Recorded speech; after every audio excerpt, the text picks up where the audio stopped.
Hello everyone. It's so nice to see all of you again.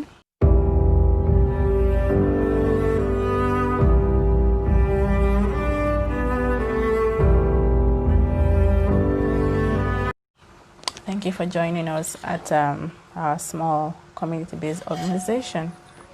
Well, we are not we are not that small anymore because there is a lot of people in need of the resources that we offer, and it's just shocking sometimes to see how much the level of abuse that is actually going on in society under the radar, and no one is saying anything, and most people are not reporting because the fear vilification.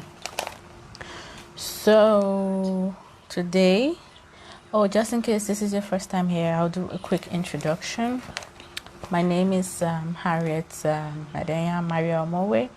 If you're wondering why there is like two female names, it's because I added my mother's name to my father's name, so I take the both of them with me throughout my life. So I am an intuitive coach, a self-esteem therapist and healer, and I work especially with people who have been through some kind of trauma, specifically childhood trauma, whether sexual or emotional, psychological trauma, and I help them to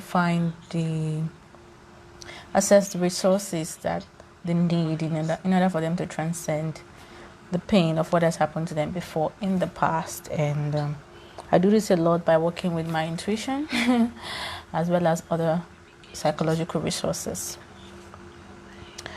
So today we will be talking about something that is often not talked about in society, and that is what happens to our male children when they are abused. I'm going to send this video first as a way of checking it, because I always do that whenever I do presentations live on Facebook or Instagram, because sometimes you think it's recording and then it's not. I was already recording this one before, and then it turns out it wasn't.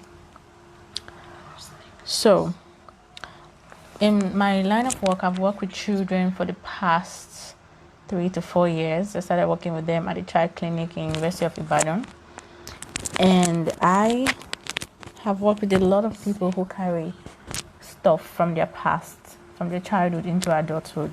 And in trying to help them find their zest for life, I discovered that many men are also carrying this stuff, but they are not speaking up because society has conditioned men to believe that they have to always be in control, and therefore they are not allowed to assess or express pain in the way that women are often allowed and even encouraged to do. And this is just profoundly sad, because a lot of the times, if a man is in pain, it affects his immediate family, and oftentimes that will be a woman. And it doesn't make any sense, in my opinion, for men to not be allowed to express their pain, because then the pain just gets bottled down, and then it causes much more difficulties and much more problems in life going forward, not just for the man, but for other people as well. So before we go into the details of all of this, and I'm not going to use psychological jargon because I definitely don't want people to be confused or to not understand what it is that I'm talking about. So I'm going to make it as simple as possible in the best layman terms that I can use. Okay. I also want to state that we're not talking about other kinds of abuse today. If you have not seen our previous videos, please kindly just check them out later. You find out that there are different types of abuse. There is psychological abuse, emotional abuse, and even financial abuse. So the one we are focused on today, as it affects baby boys in their journey to become men, is sexual abuse. What happens to boys when they have been sexually abused? So this is quite triggering for me, because I've got personal history entangled in this story. But for anyone who's watching this that has worked with me or is still working with me, I want you to know that we love you so much, and that you people are the reason why I go out of my comfort zone to present these materials, even though it's not really very soothing for me to do so. But first of all, let's define what it is for someone to be sexually abused. Now, what we're going to learn today is going to not only help men, it's also going to help people who are with these men in their lives, and other people who may be interested in wellness in society, like counselors, healers, or anyone who is just interested in helping his or her neighbor. So if you watch this and another person did not have the opportunity to watch it, please kindly do us a favor, do that person a favor, do society a favor by sharing this link with them. It doesn't cost anything for us or for you to do that, but it might just save someone from a bad situation. So let's define what it means for someone to be sexually assaulted.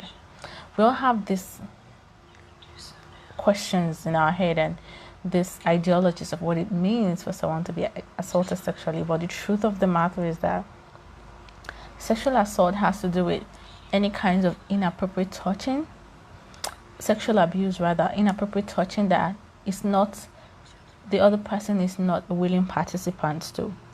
It doesn't mean that the other person is crying. It might just mean that you have somehow, that the other person has somehow been coerced into it, maybe by the use of fear, manipulation, could be psychological manipulation, or physical manipulation, or something else that has been used to take power from that person, such that the person does not feel confident and safe in order for them to be able to say no to whatever it is the assaulter is actually doing to them, the abuser.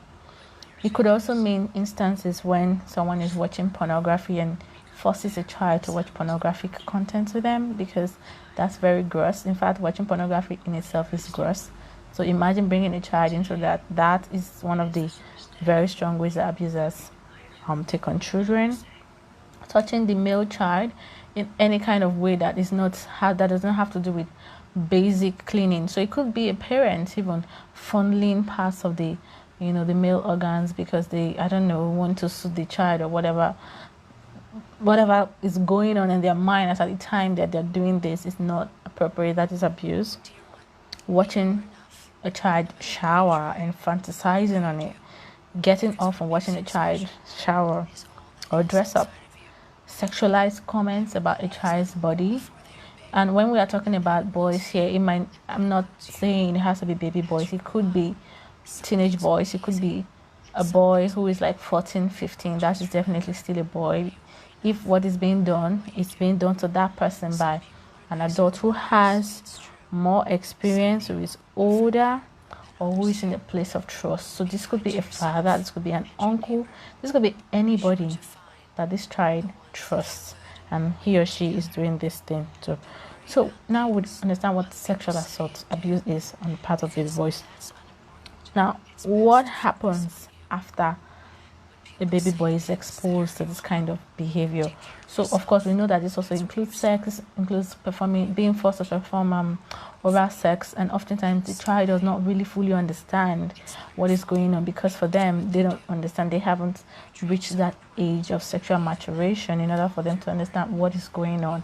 As at that moment, most likely they are going to look back and find out that, oh, this happened to me as at this age, so this was abuse, because they didn't know what was happening at that time, which is why it's called abuse, because you're doing something to someone that the person does not really understand, and then you're doing it because you have a certain